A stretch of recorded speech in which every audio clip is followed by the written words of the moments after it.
Naaway sa inkwentro at napatay ang isang itinuturing na most wanted person at leader din umano ng Masarunay Group matapos makipagpalitan ng putok sa mga kapulisan mula sa Regional Drug Enforcement Unit, Regional Mobile Force Battalion 10 at Special Action Force, katuwang ang iba't ibang unit ng PNP na nagsagawa ng operasyon para ipatupad ang mga warrant of arrest sa Barangay Mindalano, Salvador, Lanao del Norte nito lamang Agosto 17, 2026.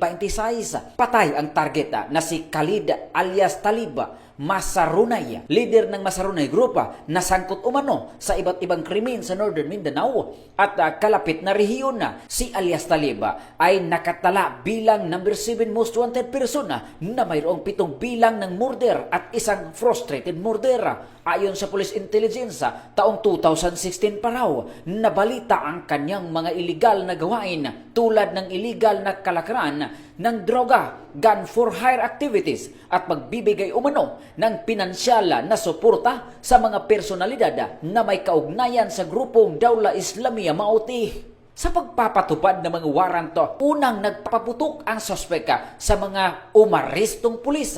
Dahil dito, napilitang gumanti ng putok ang mga operatiba na nagresulta sa pagkasawi sa sospek sa naganap na enkwentro. Nakuha sa sospek ang M16 rifle, kalibre 45, mga magasin at bala. Gayon din ang 8 sachet ng hinihinalang shabu na may timbang na humigit kumulang 150 gramos at tinatayang nagkakahalaga ng 1.02 milyon pesos.